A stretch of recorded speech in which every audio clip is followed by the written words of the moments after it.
Scal. Normally, I wish you a happy Scalentine's Day, but this one doesn't feel so happy today.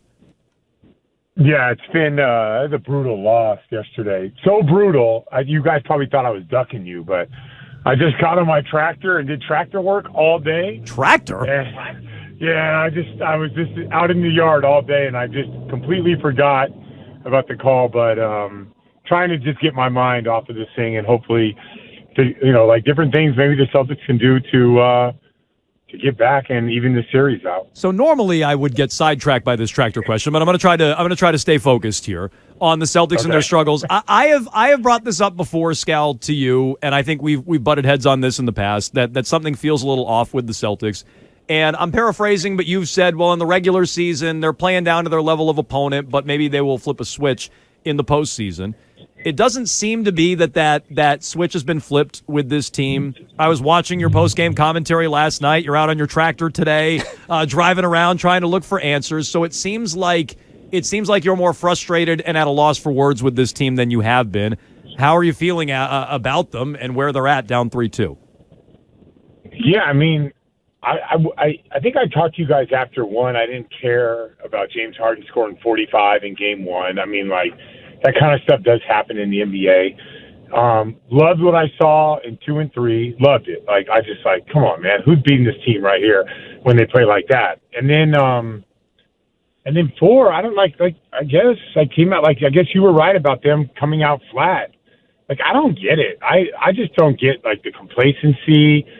I don't get what Joe was saying afterwards. Like, you can want to win so bad. You try too hard. I didn't get any of that. All I saw was, especially the start of game 4 in Philly, I saw lackluster effort defensively. I saw the same thing in game 5. Now, I think Philly played way better in 5 than they did in 4.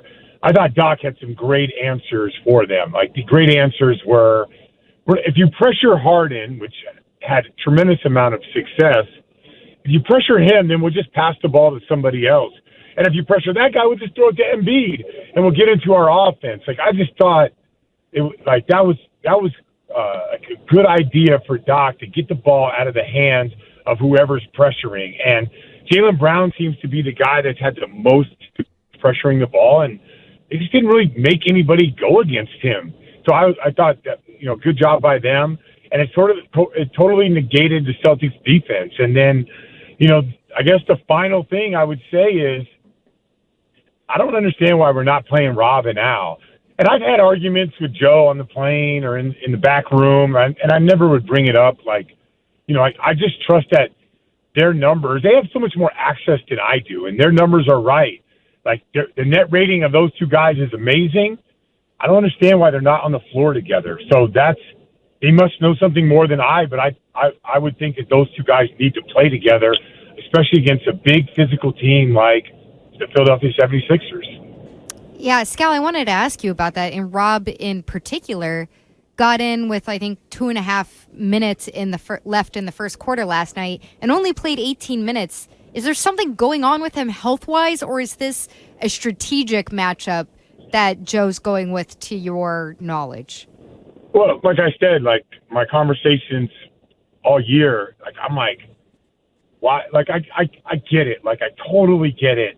You're trying to manage Rob's minutes all year. Everyone knows Rob's the key, or at least I thought Rob's the key to us winning a championship and all that stuff.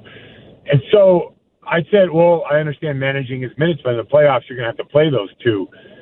And, I talked to people, and I didn't get the answer that I was thinking. I was thinking, yeah, you're exactly right.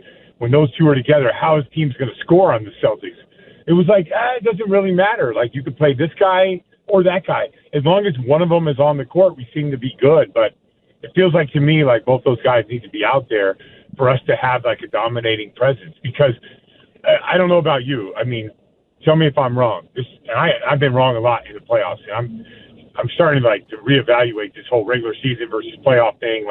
But you tell me if I'm wrong. Al Horford, we're asking a lot of him to guard Embiid, and then anytime someone gets beat off the dribble, to also guard the rim, block the shot, and rebound the ball. It just seems like a lot. So, I might be seeing it wrong. I always thought that those two guys would play, and our defensive Our defensive rating is great when they're on the floor. Our rebound percentage is great when they're on the floor. And we get to the playoffs and they're not on the floor. So I just, my opinions aren't as good as what the access to the data that they have.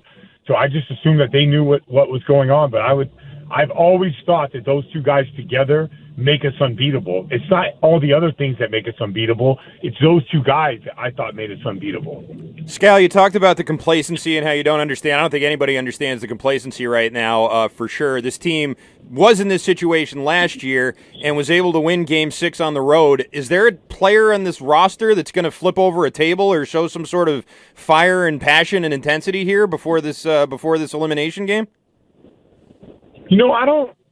I don't know if this group is like that. I don't know. I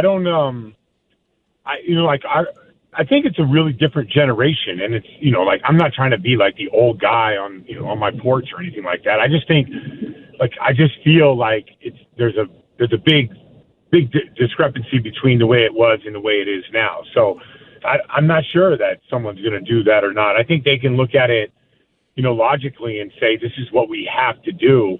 But ultimately, I heard you guys talk about Joe's adjustments. I don't know, playing harder is an adjustment. I getting into the ball is an adjustment. Having a shot blocker like Rob Williams, maybe that's an adjustment. Playing Rob and Al together, is that an adjustment? I just think that's like playing your two best bigs. I think that they kind of look at it like, we got to do this and we'll win the game. So, Scal, you're talking about this group, and maybe they don't have a table flipper, or maybe it's just more about the generation. Maybe that guy doesn't exist anymore. But if they come up short, and look, they can win back-to-back games. They can win Game 6 in Philly. They can win Game 7 at home. As many have said, they did this last year against Milwaukee, different team, but they're capable of it. If they don't get it done, is there changes that need to happen? And define that how you want. Big changes at the top, change in coach, change in the core. Are there changes that need to happen if this team comes up short in the second round against a Philly team they've traditionally dominated? Yeah, well, let's first talk this, and I know you're aware of the luxury tax, right? In the Celtics ownership, as long as you prove that you're a championship group, they're willing to spend money. And so, I don't know, those conversations, how they work. So first of all, if you come up short, do the ownership group go to you and say, listen, you got to get under the tax. We're not interested in being a repeater, and I don't know how familiar you are with 5-time repeater, 6-time repeater. It gets really bad for you. The Golden State Warriors pay $500 million in salary because of the tax. They're not worried about it, but right. Yes. Yeah. So it's some owners are the Milwaukee Bucks. They think about it all the time. So that first and foremost create change. If there is a change from the opinions of the team, or do you run it back? Maybe there is a run it back, but from my understanding, you have to prove to our ownership group that you're championship level, and you can't just say it. You got to show it. So right? Have they proven enough to you to run it back? No, I'm not the guy writing the checks. Well, if you were, have they? If I was, yes. Yeah, oh man. The problem with this is, I would say, and like I said, I've been wrong a lot, so just chalk this up as me getting it wrong. I would say that Rob and Al make us championship level, and Al's 1 year older, and Rob, is he hurt or is he able to play? Are we going to use these two guys? So I would say, not playing Rob because we have too many wings, and if I have too many wings, I could save $20 million by getting rid of them. So getting rid of one, I could save 40 by getting rid of two. So those are real discussions that I have to hear from Brad, the coaching staff, and everybody. If I was writing the check, I'm not writing the check, but if I was, I would say, well, you told me that if I wrote this check, we would be championship level. You told me we need this, and that. And in the playoffs come around and we didn't use this, and that. So tell me the difference. So I think those are real conversations. I think that those are, yeah, sure, I'll do that. I think there has to be some convincing. Okay, we'll leave it there. He is Brian Scalabrine. He joins us each and every week on the Harbor One Hotline. Scal, we're going to talk to you next week either way. Hopefully the Celtics are still playing games.